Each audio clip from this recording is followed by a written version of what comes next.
Mm. Hello. Oh, hello there. It looks beautiful where you're at right now. Oh, I'm at some family's house here. Nice.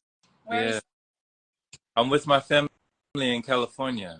Oh, beautiful. Wow. Yeah, yeah. It's good to see you again, Olivia. I know it's been some time. It's been a little bit, Yeah, just a little bit. Yeah, yeah. yeah. I I'm glad. I feel like a lot has transpired between the last time that we spoke. Oh, more than you can imagine. Tell me about it. uh, wow. So, I mean, obviously, I'm in school. I'm in Miami at the university, and I feel like life has just like changed so much, and I feel it on like such an energetic level, and I'm really seeing like the subtle energies and stuff, which is amazing. But um, kind of like new phases, like new people coming into my life, new friends, and I feel like a change. I feel like a changed person, honestly. Um, and yeah, yeah, so just a lot of new characters unlocked in my life. Achievement unlocked. I love that. New characters, new characters. If this was an energetic phase of your life, what would you call this phase? Like what would you name it? Like expansion. So this is an expansion phase. This is an expansion, but in a way that I never would have thought or chosen. Why would you have not chosen this phase? Okay, so it's an expansion in a sector of my life, which is in the social category, I would say, with friends, with people, making connections. But it's a little bit of, because this part is expanding, and being at the university surrounded by so many people, I have a job, and I'm also work doing school. It's a little bit of a contraction of the focus on the self, and the journey of healing, which is something I would have chosen to be expanding, and something I would have wanted to go, that I want to go deeper with. I always want to go deeper with it. I'm always searching for modalities to tap into it more. um but I kind of almost put that aside, that that curiosity into the depths of who I am and humanity, and where my mind travels to. Sometimes I kind of put that on pause, and I just surrendered to the experience of the now, which is right now the social experience. Right, So yeah. right. And I remember you telling me that that was one of Jason, your father's lessons that he imparted with you about the just the blessings within the now, the one, that everything is one, everything is now, and just that blissful moment of eternity. And how does it feel sometimes when you put aside your curiosity, when you have that contraction of self and you put these things to the back a little bit? Yeah, I'll say two things to that. One, this was something I've been manifesting, something that I've been calling in, something I wanted, a friend group, love, like relationships, synergy, co-creation, things like that. I've been wanting that. I felt that for so long in my life. I was expanding my inner self, but not externally. I wasn't seeing any external differences. My life was kind of the same. And now that's coming into fruition. It's important to understand that that was created from the past self, from me wanting it so much, and from me like thinking about it so much and attracting it, you know? So to be grateful for this is important, because this is what I was calling in. This is what I was calling in, and there's something to learn from what I was calling in. Um, what was your question again? How does it feel sometimes when you put your curiosities to the side, like when you push them away, and say, "Okay, I'll get back to you." You know? It could feel a little bit desensitizing and numbing, actually, to be like transparent and honest. It's hard, and I think that even coming on this call right now, it was hard for me too, because I know that whenever I'm speaking with you or speaking about kind of where I am, checking in with myself, I realize, yes, I have been putting off these desires, that, my connection with myself, these curiosities, things that I want to explore, I put them on hold. And I don't want to do that. I want to explore them.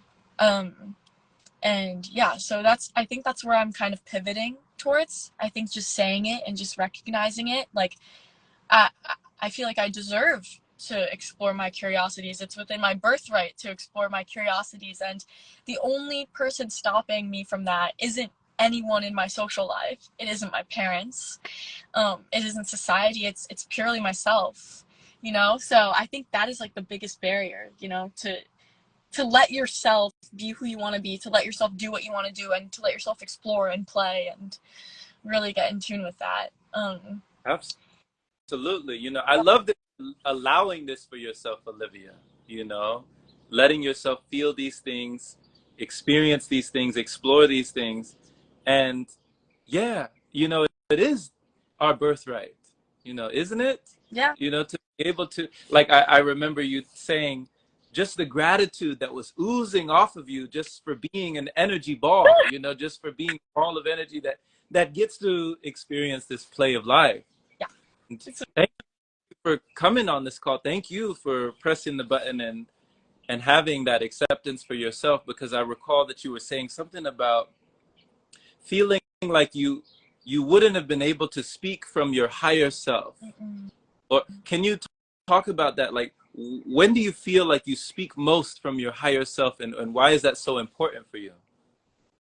Well, there are different times for sure. I mean, I could talk about physically when I'm fasted, I can speak from my higher self. I feel more clear.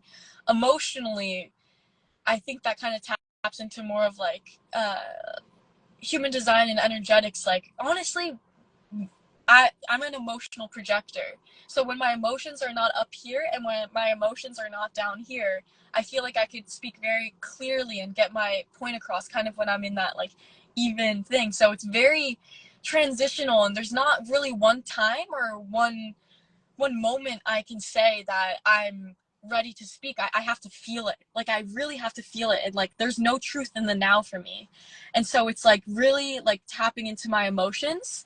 And that's when I feel like I could speak from my higher self, when I'm kind of in that neutral, like I'm not up here and I'm not down here.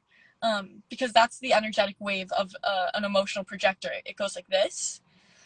So when it's kind of steady, where I'm not like totally passionate about something or totally down about something. Kind of when I'm neutral, I can really channel how I'm feeling, express how I'm feeling, put words into it, inspire people, or just literally like just let it go, like really feel good. And that's my higher self, feeling good. So feeling successful. That's that's my signature, I think. I, Um I love that. I feel it. I feel that energy as well when I speak to you.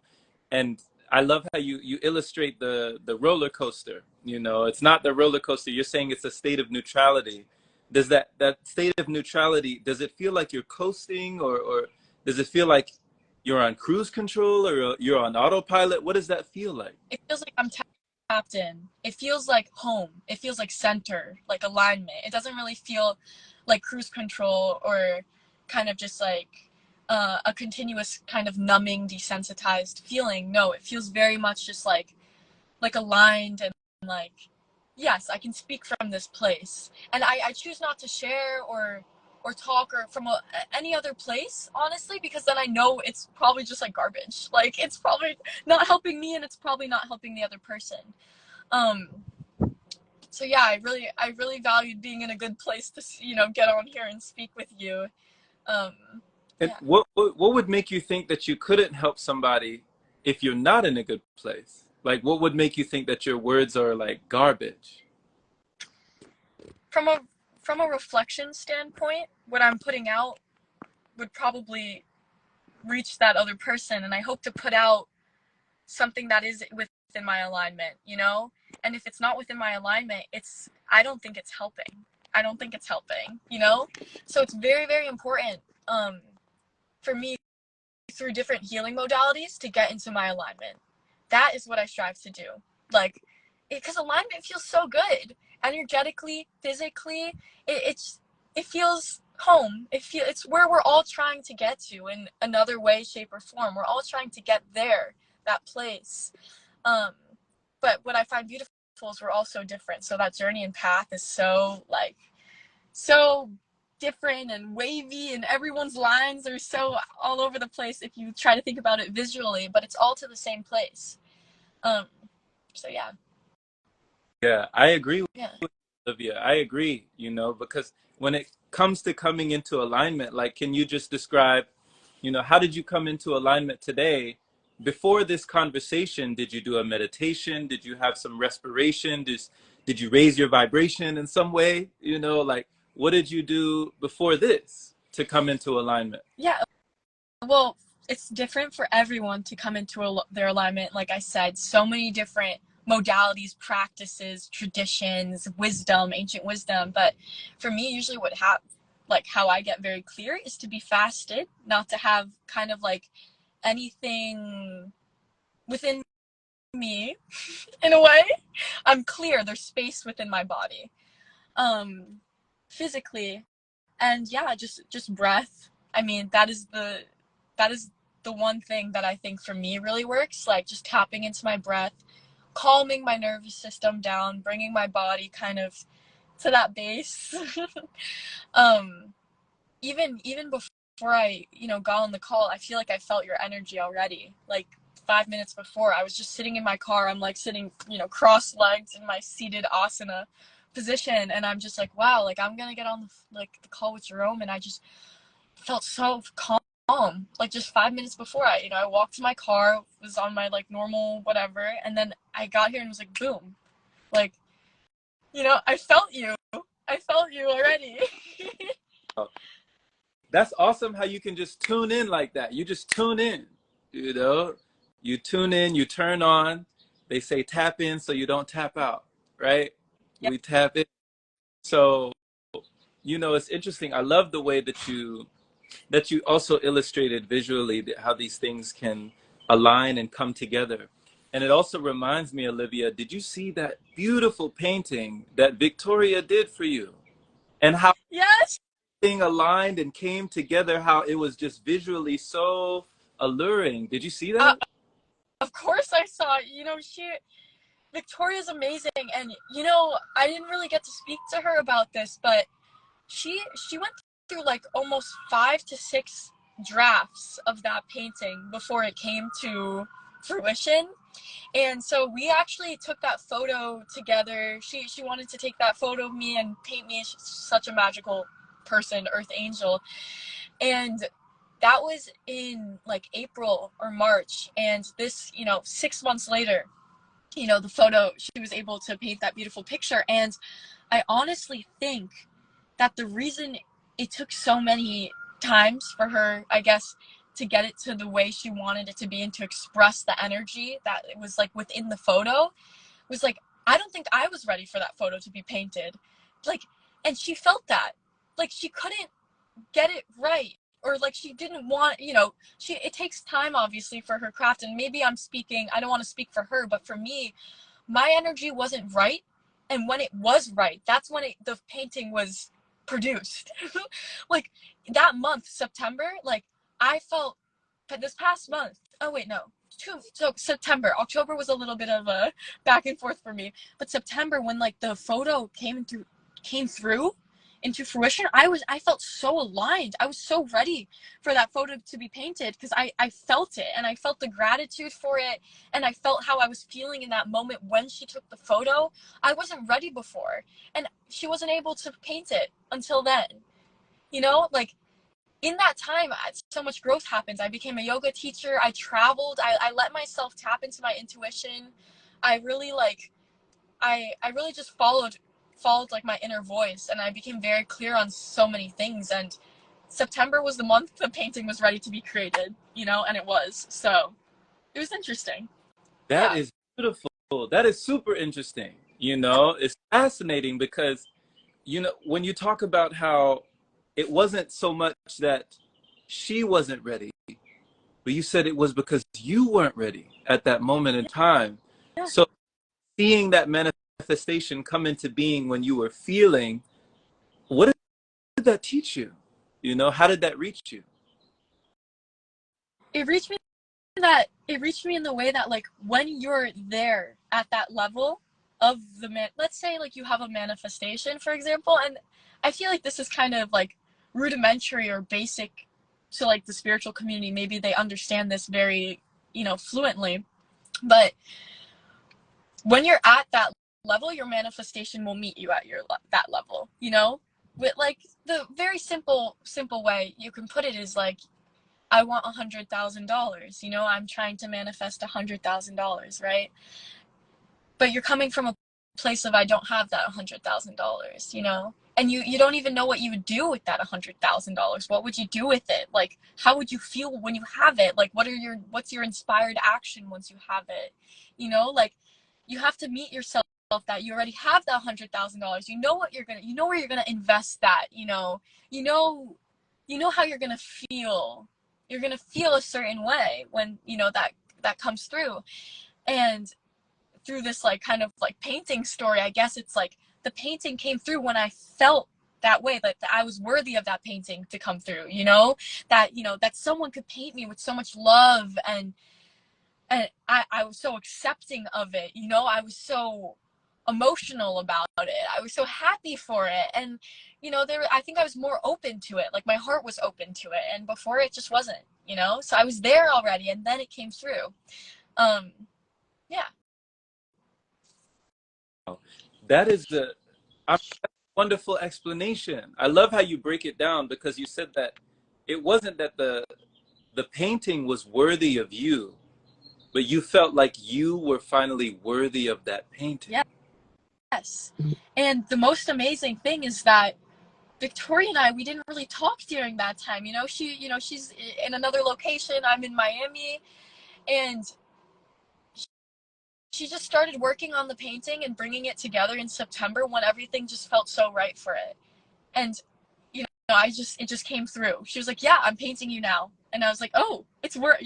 She's like, "I think it's gonna come through, like, and yeah, it all worked out. Actually, there's something calling me to speak on right now. And I wanted to talk about it because this was kind of like my October month.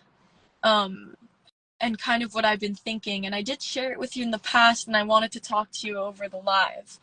But I wanted to hear your thoughts about complacency versus gratitude. So, in the now, or at least how I've been taught and how I feel is like, or I guess how I've been taught is like, you should feel so grateful for every moment you have breath, for every moment, that you're here in this lifetime. But sometimes, for me at least, it's hard to feel grateful when I'm not following my alignment and I'm not listening to my inner voice. Even though I'm still breathing and I'm still human and I'm still here, I feel complacent. So there's like a fine line, I feel like, that I have been walking, and I know probably so many people are walking in their lives, where you're happy, right? You're content, you're grateful for what you have, but you also feel complacent. Like, there's potential, and you're not energetically letting yourself kind of like lean into that potential and lean into that light. And I just kind of wanted to hear what you think about that. Thank you, Olivia. Thank you for this question. No one else, I don't think anyone has asked me this particular question before, so I love that you asked it. I do feel like there's a difference between what you said, contentment and complacency, because somebody can be happy, somebody can be grateful, somebody can be in a state of contentment, but it's different from being complacent, like, okay, I'm just good, with the way things are. I don't desire to go any further. This is good for me. And it's kind of like how some people feel when they're done with university.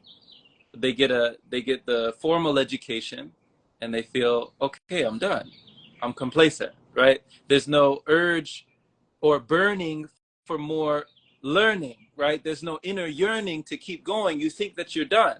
You think that the road is finished. You say, okay, that was the destination. I was heading towards this goal. I'm good here. I'm complacent. But then that kind of, for me, it feels like stagnation. It feels like there are certain energies that still want to move. There are areas of myself I still want to improve. Yes. It's allowing me to shift and lift myself out of that state of complacency.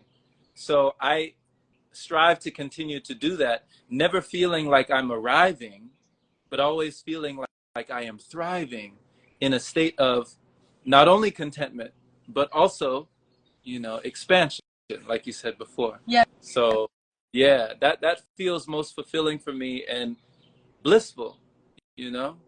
Yeah. And I totally resonate with like everything you're saying. It lights me up. Like expanding, moving forward, I guess. Moving forward, I how do you find courage to do that? Or in your life, in your experiences that you remember, how do you find courage to move towards that, potential, move out of that complacency? You're still happy, you're still grateful for what you have and your current reality, but like, where do you find that bravery, that courage to be like, you know what, like, I'm feeling stagnant here, I need to do something, I know what to do. It just, where do you find that courage to do it? Yes. So you find that courage in the moment. It's interesting that I feel courage, and I've heard it said before, you've most likely heard this, Olivia, Yeah. that the it's it's not the absence of fear. Like, courage is not the absence of fear. It doesn't mean that fear is not here. No, fear. Yeah. Right? It doesn't mean fear does not appear, right? It means you're moving forward in spite of that fear. You're moving forward, you're able to keep going even if it feels like things are not flowing. You still keep going. And that's how I've been able to keep growing, is because, okay, there's a fog, there's a mist, there's a haze, right? And it's like it's blocking the way. You can't see past the haze in your day. But then if you just go a little bit further, if you just keep walking a few more steps, you see more. And then you keep going further, and then you see more, and then it opens up, you see more. You're like, oh, all I have to do, I just walking, right? Right? Yeah. It's so beautiful to see it expanding. But, no one else is going to be demanding that of you, Exactly. right? So that has to be something that internally comes through. And it's one of the things that I love that you say, Olivia. You're very intentional about your language. You say things come through. I haven't heard in this conversation, I've never heard you say something came to me. You always say it comes through me. It comes through. Like, Yeah. it's gonna come through. It came through. It's gonna come through. I bet you it's gonna come through. Wait, just wait. It's coming through, right? Yeah. Allowing that to come through feels like it is very essential. Like you said before, to open your heart to allow something Yes. that wants to come through already. It's already on its way. We have to let it come through. We have to allow it and let it come through. And I love that, what you're saying. I also love where you were like taking like little steps towards that and seeing it more and more. It gives you more courage to go further and further, and then you're like looking back and you're like, what, and you're walking forward. I think that's amazing advice, actually, especially for me, because I'm like, like I said, I feel it coming through. I can, I tell people, go for what what you want to do in life. Like, like, there's a reason what you're seeking is seeking you, and for me, I know that it's just so hard for me to have the courage to move towards that because of societal values, I guess, because of expectations, because I love I love the people, on this earth in my life, and, they tell me different things. And I think one of my biggest wounds is I trust in outer authorities more than I trust my inner authority. I hear my inner authority. I acknowledge my inner authority. My inner authority is screaming. I know what's seeking me. I know, and I seek it too. It's just about having the courage to move towards it. And I love the advice of taking little baby steps, like kind of smally, incrementally, like, yeah, literally. It's so beautiful because that helps me a lot. I don't have to jump into, that gives me safe, makes me feel safe. I don't have to jump into exactly what is seeking me. I can just kind of take a little, a little step, a little skip towards it, and just see the light come towards me more and more and move towards it. But I love what you said. Yeah, Amazing. you you don't have to jump, and that's one of the things that I love about nature. They say that nature doesn't jump. Yeah. Like like nature, it's a beautiful example of what we're talking about because nature never hurries, but everything is accomplished. Like Yeah. you think that a flower or a tree, when it's a little sapling or a seed, even though it has all that it needs, it has the soil, it has the richness, it has the air, it has the sun, it has the moisture, it has the what. You is it rushing to blossom and bloom? Is it rushing to make even more room? Is it rushing? Like no, it's gonna happen regardless. It's nature. It's gonna happen, but everything is accomplished. So when we think about it, you know, there's something within your nature that wants to expand, that wants to keep going, that wants to keep growing. And when you allow that, what is already there, and you become more aware, you know, That's alignment. That feels good. yeah, yeah, That's you know, that. you know assignment. Yeah, know it. You know it. So thank you for asking that question. I love when you see you got that curiosity. You got Yeah. curiosity right there. I have so many questions for you, Jerome. You don't understand. You're not a mystery, but just like a book, with so much like inner wisdom and so much information. I feel it, and information for me is love. Information for me is light. It's the most invaluable thing that you can put, like communication, information, and that's why I love talking with you and asking questions, always asking. I love it too because I remember you were saying last time we spoke that I think it was information and experiences. Experiences like making memories. You enjoyed the memorable things or the experiences above the monetary or the material, right? And then you put information or something that you find invaluable in a new insight, a new way of looking, a new perspective, a new perception. You put that above, the common things that everyone is, going crazy about. So I love that those were things in your life that you placed as a value of importance. You said, this is a priority for me. I enjoy this. Yeah. And like when you think about it, everything is information. Everything, what you're seeing is information. Communication is information. It's just the exchange. Light, the sun is information. You're built out of information. Your DNA is like, people say it's codes, right? It's like coding, and it's all like intertwined. It's all information. It's how your body and your genes are expressing itself. It's like how everything works. Information is just so freaking amazing, like good information, bad information, good frequency, bad frequency, like everything. It just all is. And yeah, I totally value information and experiences. So What, yeah, for sure. when you talk about the dichotomy and the good and the bad, like they say, the yin and the yang, the black and the white, the light and the dark, the information and that other information. Was there ever some information that you received that you felt like, oh, I wish I didn't know that? Yeah. I mean, there's so many things, that I hear that I wish I didn't know, I guess. Or I guess in some way, maybe if I rephrase that, like conditioning, like growing up and being told certain things and not really having that filter of what my truth was yet, what I believe in this life, and kind of just adopting kind of taking in information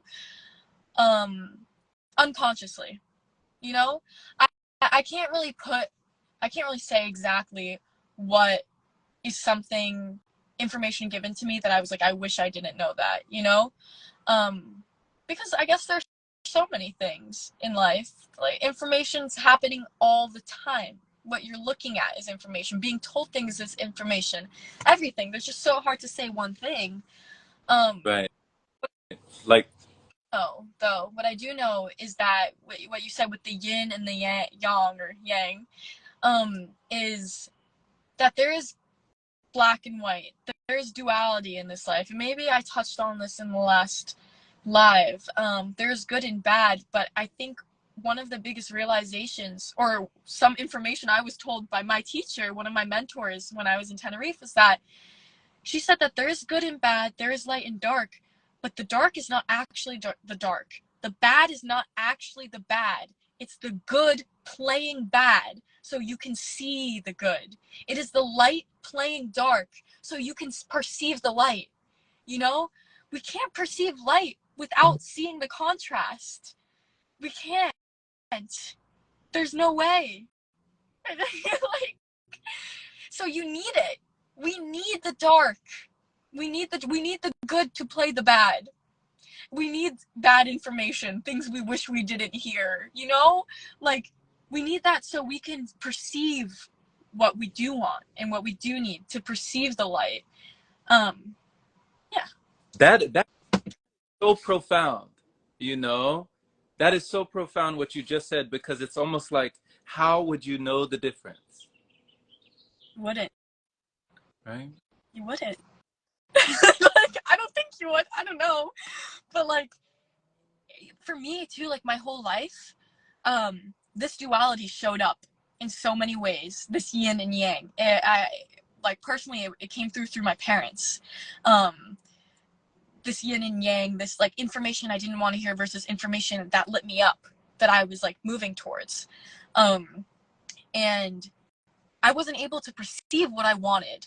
I wouldn't have been able to perceive, this is the information I like. This is what I resonate with. This is what my frequency kind of matches. This is what lights me up.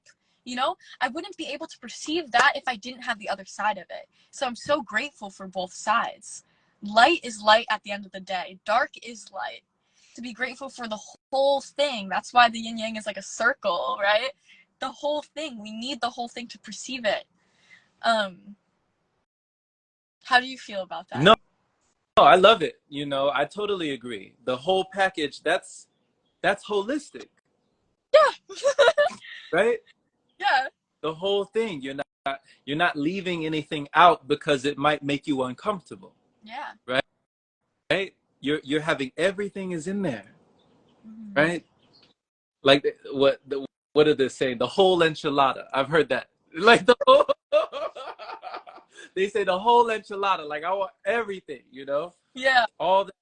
There's so many expressions people use to talk about everything. No, give me everything. Right? Don't hold back, you know, to hurt my feelings. Have you ever been in a relationship where you desired that even if it would hurt you, you still wanted the truth? Always. In all my relationships, in everything in life, it is the truth that I seek. Within me too. With the relationship with myself, listening to my own truth. You know, the truth is like one of the highest frequencies for me. I mean, some people say that the highest frequency is love. Some people say it's bliss. But I believe that the highest frequency is authenticity and being true to yourself and being in your greatest expression, your most truthful expression, because that's love. That is love. That is bliss. You know, it's all one at the end of the day. Like love, bliss, authenticity. I think they're all up there, right? With like frequencies, but authenticity, being so true to yourself, because that's how you allow yourself to be loved. That's how you love yourself. That's how you express love. The truth. Wow, I marinate for a second. My goodness. So you're saying like being authentic with yourself, being in your authenticity is a frequency that is even above love. Yes. That's how I feel. If you resonate with it, or if you don't, that that is your truth. Right. And it seems like when you're in your authenticity, when you're in that frequency above love, you become even more magnetic. Of course. And it's self-love.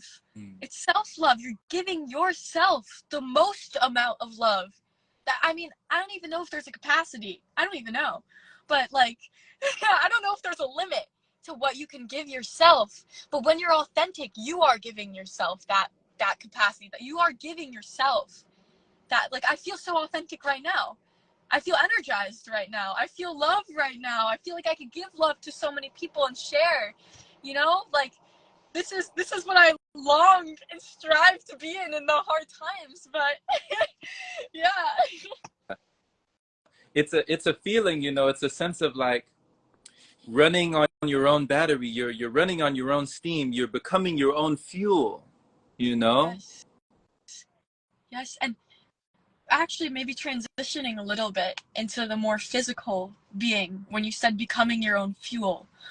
Something that I've noticed, and I think I'm learning recently, is when I am in an aligned state, and when I am authentic to myself, and when I am doing things that light me up, and I feel like I'm, in my purpose, when I'm following what lights me up, let's just keep it at that, I don't feel like I need to actually physically eat or feed myself or put something in my body, because the energy is there already. Like, if we're speaking about energy and kind of like the physical body, the soma, how it all works, I mean, it's a foreign land to me, and I'd love to learn so much more. And maybe through the pranic lifestyle, you can speak on this with like energy and groundedness. But when I'm aligned and when I'm grounded, I don't seek food. I don't need to put anything. I don't seek to consume, because I'm creating. I'm in creation mode. I don't. But when I'm not in that, when I'm not aligned, and I'm doing things that I don't want to do for X amount of reasons, expectations, whatever, I feel like I need to eat. I need to ground. I need to like put something. I need to or numb or desensitize. Like, food is totally tied to energy, and it's totally tied to emotions.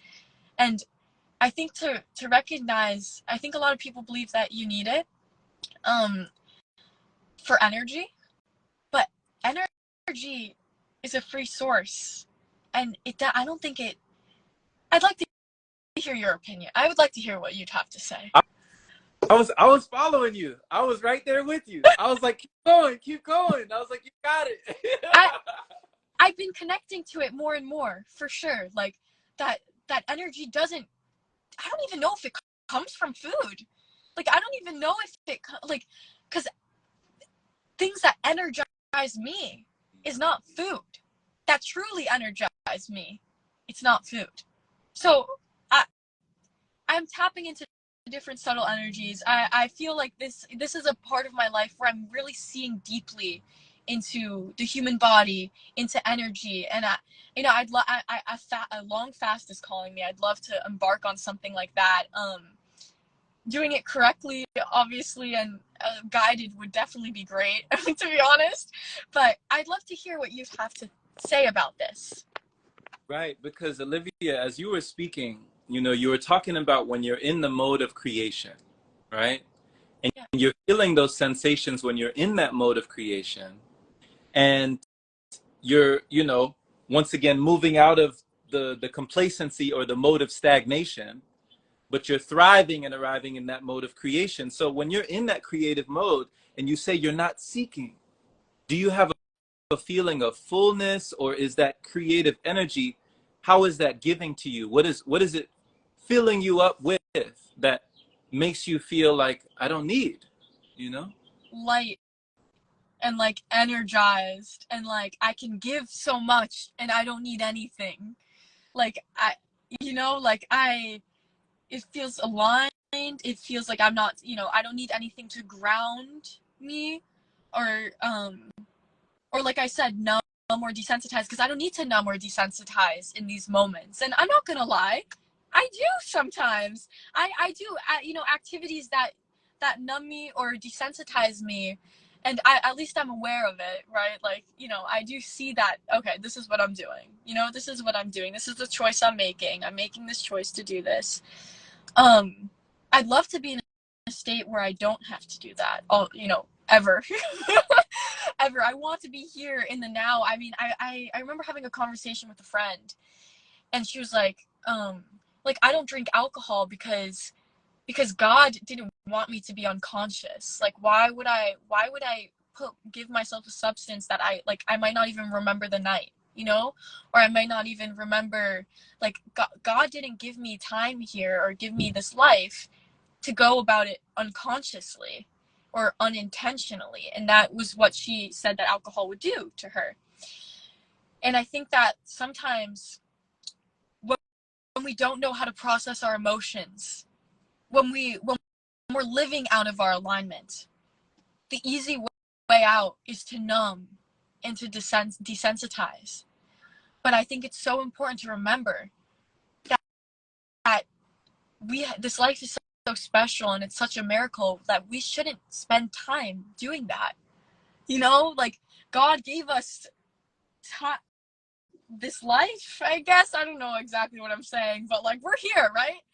And and I don't want to be numbed, and I don't want to be desensitized, and I feel like food can do that to me sometimes, or even just certain practices. I wonder, for you, and with the lifestyle that you lead,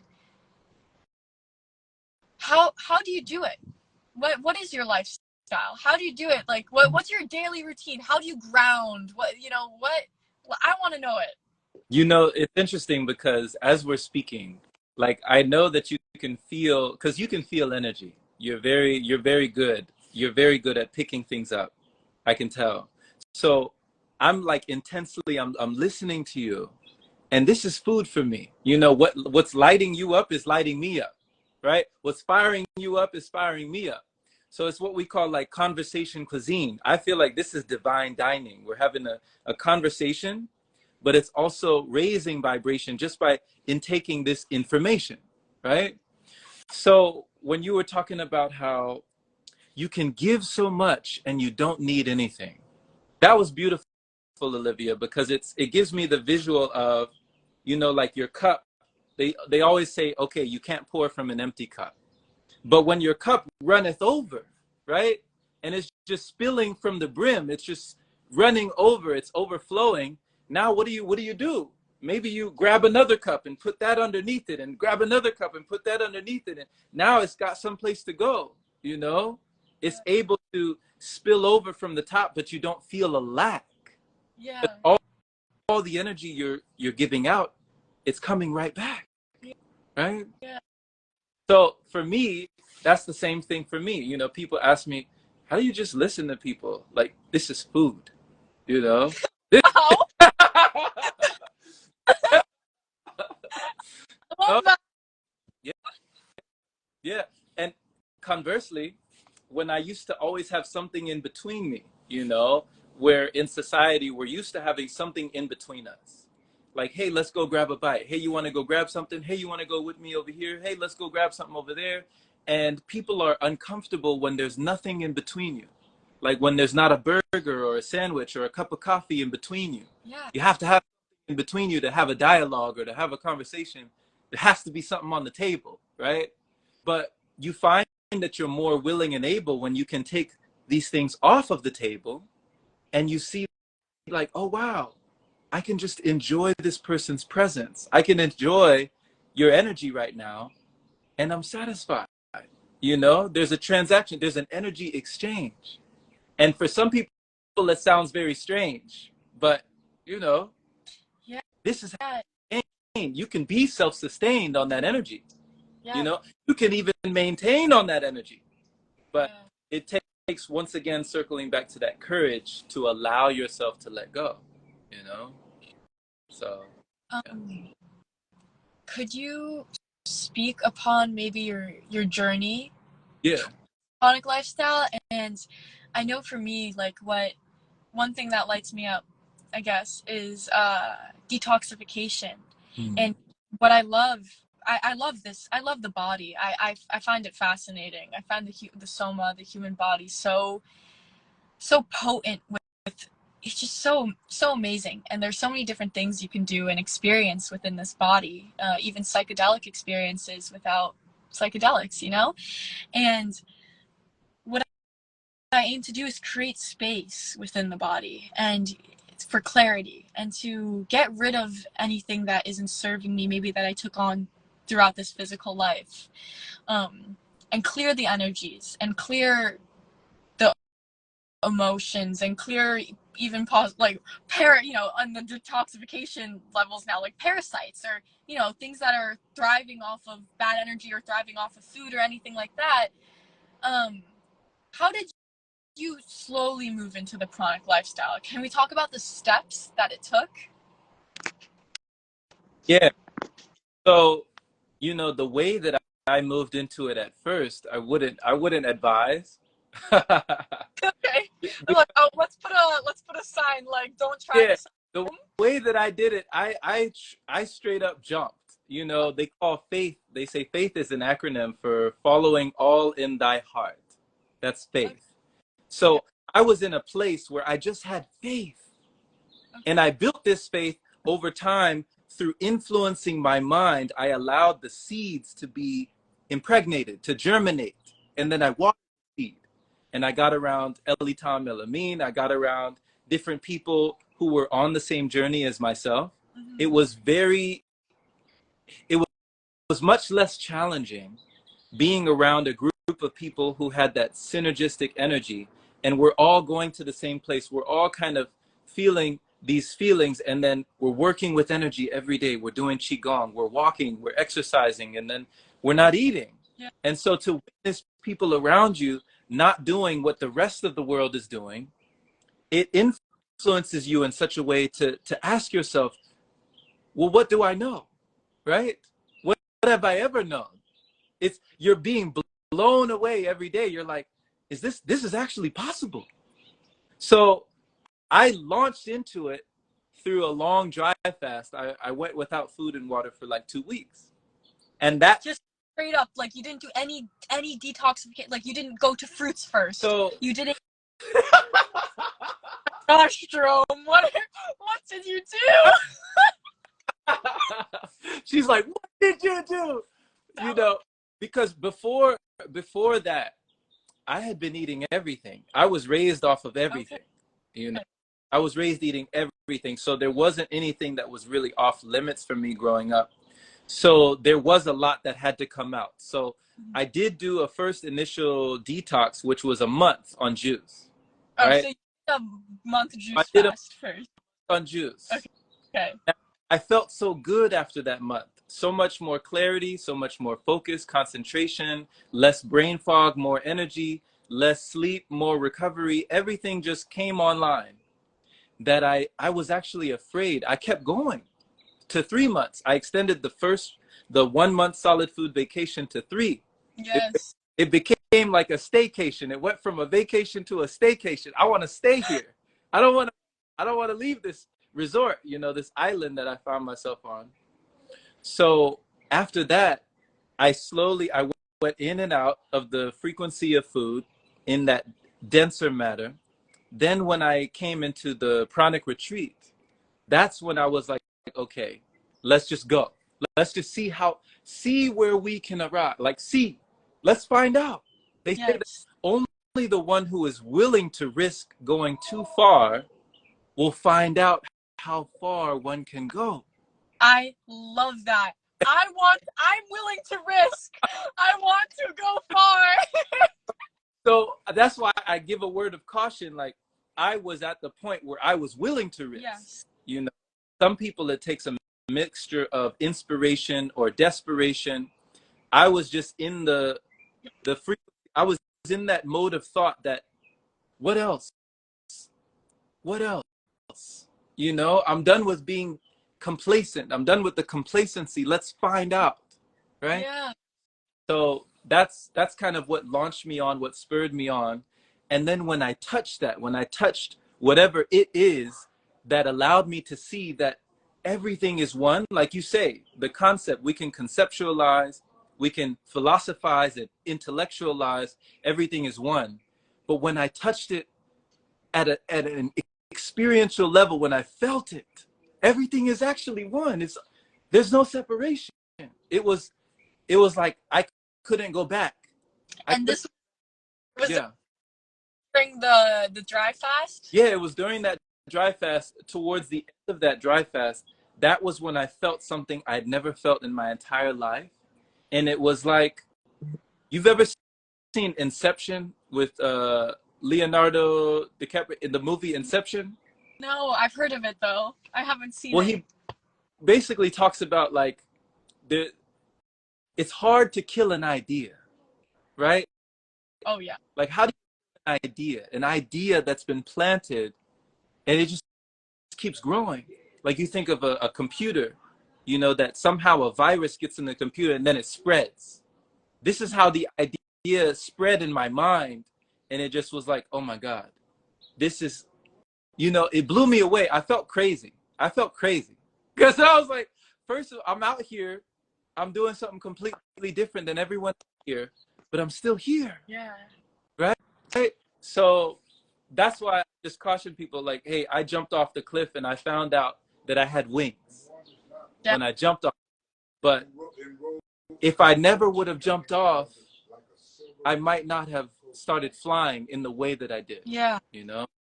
So that's kind of like the catch 22. Okay. Yeah. That's amazing. And I think that like what I can take from this, like other than the fact that, you know, there was like, you know, it was in your mind, the idea was in your mind, and you know, like you said, it's either could be desperation, it can, you know, be that you're aligned with it, that you really want to do it, and all of these things. Like the intention has to be there, you know, there has to be a starting intention. And I think physically, you jumped right in. And well, also with like the juice fasting and everything too, what I can take from this is like, maybe to start, for me at least, what I want to do is start slow. And I think that, you know, that resonates with me, and it could resonate with a lot of people too, where I think a lot of people will try a juice fast or try something and just feel so discouraged, you know? And it's important to kind of go up the levels of detoxification, because a lot of us are at such a dense point, right? And it's hard for us to go to from density to where we want to get to, like, you know, to like light, actual just light, right? And so yeah, like this is something I personally want to explore. Like I want to specialize in detox, and I want to help people kind of go through the steps slowly to get to where they need to be in a way that's safe for them. And you know, if there is like that little inkling or intention for them to become light, and you know, tap into their energy and actually hear their inner wisdom, you know, actually hear themselves and create that clarity, that clearness within their bodies, to do it in a way through the soma, to do it in a way through detoxification and through, you know, juice fasting, and then, you know, whatever it is. But wow, I love hearing what you're saying, and also the expanders that you had to do this with you, you know, that you went, it helped you so much to be around people that were doing the same things, that were going through the same place. And that's why I love talking to you, because I feel like I want to go on a journey like this. You are an expander for me, you know? And so it's so important to be with the energy that you want to be, right? To be with the people that are at the energy that you want to be, or that are, you know, that have the same intentions, that are moving. Because it's hard to go from a place where everyone's kind of here and you want to be here, right? It's hard to kind of get yourself there when you don't have an expander, to someone to show you it's possible. If I ever told someone, oh yeah, like it's possible to not eat for like a month, let's just say a month, it's possible, you know, I know someone. I'm dogs with someone. Like they'd be like, no, you're crazy. Like, no, it's not possible. You know, like I'm impossible. I'm possible. It is possible. And so, so yeah, it's very important. Like you said, another lesson I could take away from your beautiful story is the expanders, to get yourself to with people with that energy, I guess, or in an environment with that energy that you seek or that's seeking you. And what you said about intention is so important, because Okay. when you know your why, you can accomplish any how. Wow.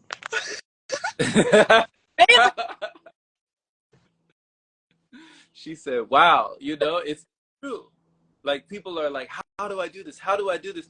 But they don't know, they don't even know why they want to do this. You Yeah. know? Why? What would this bring for you? What would this, you know? Yeah. Why? When you know your why, the odds don't matter. Yeah. How does it matter? It takes care of itself when you know why. Yeah. You know? So intention is a great place. I think Simon Sinek had a book where he titled it "Start with Why." You know, it's very important. What was your why at that time? Oh man, you know, freedom, Yes. freedom. I felt so constricted. I felt like I wasn't free. I felt like there was always something holding me down. There was always something there was a pressure all the time. And I felt that I was in my own way. And I wanted to step out of my way, but I didn't know how. Like I said, I didn't know how. So when I had that focus on, okay, this is the vision that I see for myself. I don't know how it's going to come into manifestation. I don't know how I'm going to get in this vibration, but I'm just walking through that fog once again, taking baby steps, going a little further. Okay, what did you say? There's people that, huh? They don't eat. What? Huh, that's interesting. Okay, keep going. Walk Okay, toward. but there's a retreat, and the guy that doesn't eat is at the retreat. Okay, keep walking, keep going. Okay, I'm here now. All right. Oh my gosh, feel all these feel. Keep going, keep walking. Oh my goodness, something else. Keep walking, and then it's like boom. Then before you know it, you're looking down the top of the mountain, and you're like, I came all the way here. I didn't even know I came this far, Wow. because you were just taking one step at a time. So that's how it's been for me, and I'm still walking. You know, I haven't stopped walking. There's more expansions to go, more forms of enlightenment, more realizations. And what Nabiha is saying here, she said it. Detoxing is an ongoing process, and my favorite part of the journey, because we pick up something all the time. So detoxing is letting go of whatever I have accumulated and is still accumulating. So yeah, you know. I love that too, and I think that within this day and age, there are, I guess, a lot of toxins and a lot of things like a lot of like our bodies are just becoming hosts